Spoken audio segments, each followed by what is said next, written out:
The phone buzzed at the edge of the table. Without even glancing, Jaylen reached for it. His fingers moved on their own. Same time, same button, same routine. He pressed, "Go live." The screen flickered to life. Exactly at 11:11 p.m., the flood began.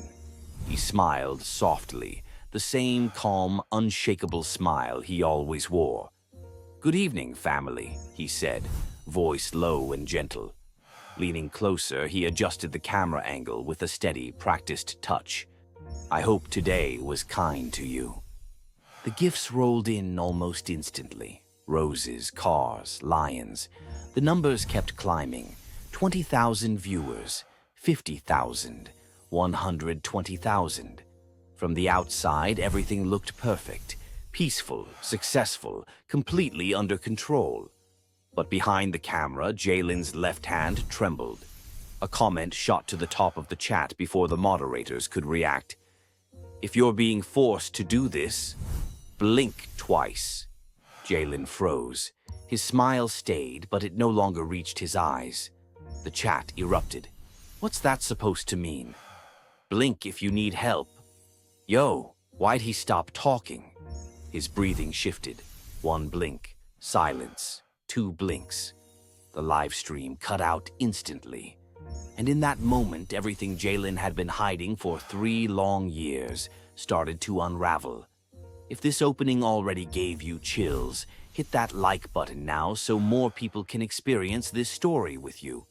Before the fame, before the money, before the prison disguised as success.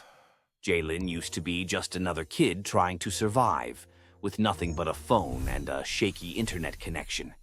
He lived in a cramped one-room apartment, paint peeling off the walls, unpaid bills stacked like quiet reminders of failure. By day, he worked at a warehouse. At night, he delivered food. Sleep was optional. Hunger was routine. Hope came and went like bad weather. One night, completely drained and angry at everything, he collapsed onto his bed and opened TikTok without thinking. He tapped "Go Live." 7 people joined. Just 7.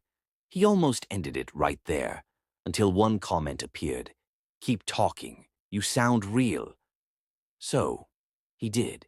He spoke about his fears, his failures, his mother's illness, his impossible dreams that didn't fit inside his empty wallet. All 7 stayed until the end. The next night, there were 12, then 20.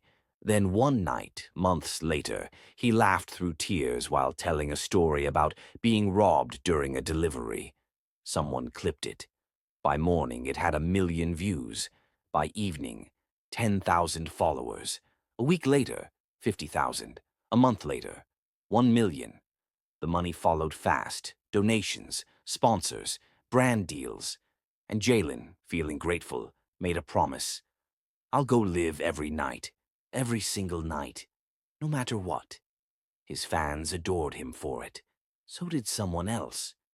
Dario, his childhood best friend, the one who'd never left his side when everyone else did. Dario handled the emails, the contracts, the business side. "Let me take the pressure off," he said. "You just be you." Jaylen trusted him completely.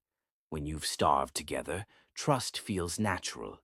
For a while, life was good, almost unreal. Jaylen moved out of the tiny apartment, bought his mom's medicine, helped fans in need. Then the rules started to shift. "You can't skip nights anymore," Dario said one evening. "I only missed once," Jaylen replied. "You can't miss at all," Dario repeated. "The brands rely on consistency." From then on, everything was strict, down to the second. Exact times, exact lengths, exact topics. Jaylen slept 3 hours a night. Dark circles shadowed his eyes. At first, fans laughed it off. "You grinding too hard. Go rest, King." Then came the bruises. Faint marks on his forearm, a shadow on his shoulder. Whenever someone asked about them, they were instantly blocked. But one woman noticed. Mara. She'd been there from the beginning, one of the first 12 viewers. She knew his voice, his rhythm, his pauses. and she knew something was wrong. The same 5 donors, the same timing, the same massive gifts, always followed by Jaylen quietly reading something off his phone. Then, one night, he slipped. He whispered, barely audible, "I'm trying," and the live ended early. Mara's stomach dropped. If you're still watching right now, go ahead and subscribe, because what she uncovers next changes everything. She started tracking everything: times, usernames, donation patterns. What she uncovered terrified her. The money wasn't stopping with Jaylen. It was moving, every night, flowing into accounts that weren't his. She dug deeper, chasing paperwork that wasn't meant to be found. And when she finally saw the name at the top, her blood ran cold. Dario. Every piece of it, the brand, the contracts, the accounts, belonged to him. Jaylen didn't own his life anymore. Dario did. At first, Jaylen had no idea what was really happening. Not until one night when exhaustion finally broke through his silence. "I just need a week," he said. "1 week off." Dario looked at him, calm and cold. "No." Jaylen gave a shaky laugh. "You don't get to decide that." Without a word, Dario pulled out his phone and pressed play. On the screen, Jaylen's younger sister appeared, walking home from school. A man's voice behind the camera said, "We can follow her too if you want." Then came a text message with just 3 words: "Never skip again." From that night on, Jaylen didn't go live for fun. He went live to survive. Every smile hurt. Every laugh was forced. Every "thank you" carried a tremor of fear. Somehow, Mara found a hidden way to reach him, through an old moderator channel he still had access to. At first, Jaylen pushed her away. "Please stop," he typed. "You're imagining things." But every message bled with quiet panic. Weeks passed, then months. One night she sent him a single line: "They don't own you unless you keep obeying."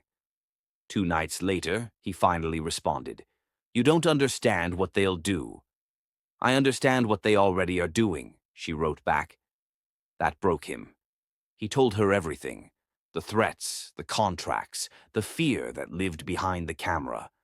Together, they came up with a plan: expose everything live, make it impossible to silence. It would be his escape, or his end. The night came. 1.2 million people tuned in, the biggest crowd of his life. Dario stood behind the camera, arms crossed. "Smile," he ordered. Jaylen smiled. "Laugh." Jaylen laughed. Then Jaylen began to speak, slowly, carefully, but with purpose. "Sometimes loyalty becomes a cage," he said. Donations poured in. Sometimes the one who lifts you up is the one holding the leash. The chat went still. Then, Mara triggered the final signal. The word "control" flooded the screen, thousands of times over. Dario lunged toward him. Too fast. Too late. Jaylen spun the camera around. For the first time in 3 years, the world saw what was behind the screen. The shouting, the threats, the piles of contracts on the floor, the recordings playing on loop. The truth, raw and undeniable, streamed live for millions to see. The platform cut the feed within seconds. It didn't matter. People had already recorded everything. If this moment hit you hard, drop a comment right now. I want to know what you felt in that second. Days later, Dario was arrested. The accounts were frozen. The network crumbled. Jaylen didn't go live that night, or the next, or the next. 3 months later, he did. This time in the daylight. No schedule, no fear, no one controlling him. "This is my first live as a free man," he said. And after 3 long years of smiling just to survive, he finally smiled because he meant it. If this story moved you, like this video, subscribe for more powerful stories, and share it with someone who needs hope today.